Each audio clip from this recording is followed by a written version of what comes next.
हम आपको सदगुरु साहिब के माता पिता नेहरू नीमा दंपत्ति जुलाहे, जिन्होंने सदगुरु कबीर शाह का पालन पोषण किया था, उन्हीं की समाधि का दर्शन करा रहे हैं। जो ब्रह्म मुहूर्त का समय था, जेठ पूर्णिमा का दिन था, तो नीमा अपनी पत्नी नीरू अपनी पत्नी नीमा को लेकर आ रहे थे। उनको पानी पीने की जिज्ञासा हुई। उस समय पानी पीने का साधन नदी और तालाब था। तो नीमा पानी पीने के लिए लहरतारा नामक तालाब में जाती हैं। तो उनको देखते ही कमल के पुष्प पर एक बच्चा होता है, जिसके पास दिव्य प्रकाश होता है। तो उनके मन में काफ़ी चिंतन आता है कि इस बच्चे को कौन यहाँ छोड़ गया, अगर हम भी यहाँ छोड़ देंगे तो इसका मृत्यु का पाप हमको लगेगा। तो दोनों में काफ़ी विवाद भी होता है इस बात को लेकर, लेकिन फिर भी दोनों में समझौता हो जाता है कि इस बात से का पालन पोषण हम करेंगे। तो सदगुरु कबीर साहब को बाल रूप में नीरू नीमा दंपत्ति जुलाए इसी कभी नीरू टीला पर लेके आते हैं। यहीं पर उनका सदगुरु कबीर साहब का पालन पोषण होता है। पालन पोषण माता पिता नीरू नीमा दंपत्ति जुलाहे की समाधि स्थली, उसी समाधि का हम दर्शन कर रहे हैं। यही वो पावन भूमि है जहाँ पर सदगुरु कबीर साहब खेले कूदे बड़े हुए और यहीं से देश दुनिया में प्रचार प्रसार किए। और हम ये आपको बहुत सारे प्रतिचिन्ह दिखाएंगे, दर्शन कराएंगे।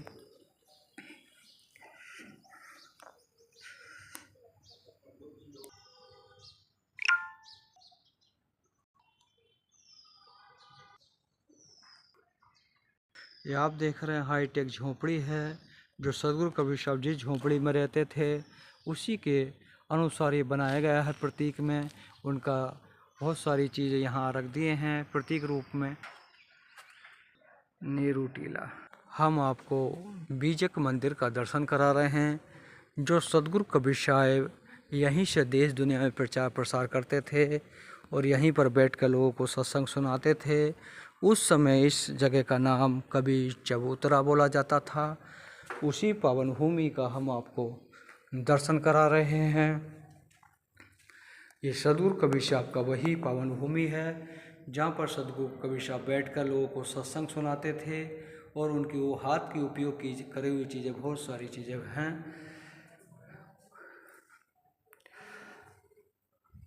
ये परिक्रमा मार्ग,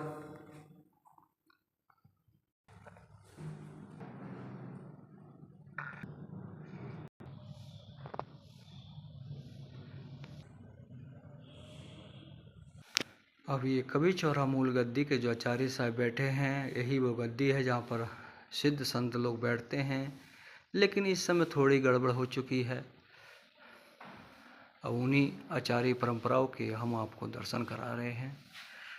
मूल गद्दी कबीर चौरा, ये कमाली सर्वजीत को पानी पिलाते हुए, जो सर्वजीत के मन में आया था कि काफ़ी मैं ज्ञानी हो चुका हूँ, देश विदेश के सभी संत भक्त लोगों को जीत लिया था। तो उनकी माता ने कहा कि काशी में कबीर साहब रहते हैं, अगर उनको जीत के आओगे तो मैं तुम्हारा नाम सर्वजीत के नाम से घोषित कर दूंगी। तो सर्वजीत काशी आते हैं, वो कमाली उसमें पानी भरते, प्यास लगती है तो इशारा करते हैं। पानी पीने के बाद कमाली से पूछते हैं कि कहाँ पर कबीर साहब है, उनसे सासरत करना है। तो कमाली कहते कबीर का घर सिकल पर जहाँ सली गैल पावन टिके पपीला तब पंडी ला दे बैल। तो कमाली कहती है कि वो तो बहुत ऊंचा ज्ञान है, आप वेद शास्त्र कैसे उनके पास जा सकते हो। तो लेकिन वो अहंकार में रहते हैं भरे हुए, लेकिन नहीं मानते हैं। तो कबीर साहब कहते हैं ऐसे लोगों से माथा पच्ची करने से क्या फ़ायदा। वो कहते हैं कि जो आपको लिखना सो लिख लो। तो वो लिखते हैं कबीर जीत हारे सर्वान जीता। तो जाते हैं फिर अपनी माता जी के पास, फिर जाकर दिखाते हैं तो उसका उल्टा हो जाता, कबीर जीते सर्वान हारा। उस 2-3 बार ऐसा होता है। फिर सदगुरु कबीर साहब के शिष्य बन जाते हैं।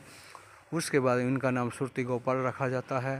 वो वही कबीर साहब के बाद यहाँ के आचार्य बनते हैं, प्रथम आचार्य। इस संत रविदास जी महाराज अपनी कार्य सेवा करते हुए, ये महात्मा गांधी जी, ये बीजक मंदिर का इशारा देते हुए, ये समाधि मंदिर संतों की समाधि यहाँ है। ये अपना सूत काटते हुए, ये सब ज्योति स्वरूप लहरतारा में पालन पोषण प्रतिचिन्ह बने हैं, उसी का हम दर्शन करा रहे हैं। चरखा काटते हुए उसी पावन भूमि के हम आपको दर्शन करा रहे हैं, जहाँ पर सद्गुरु कबीर साहब इस पावन भूमि पर रहे। कबीर चौरा मठ में लोगों को देश विदेश का ज्ञान प्रचार समझाए और आत्मा का ज्ञान दिए, प्रेम की ज्योत जगाए। लेकिन थोड़ा वो क्या कहा जाए, बहुत सारी परिस्थितियां हैं। वो प्रेम की गंगा धीरे धीरे यहाँ सूखती चली जा रही है।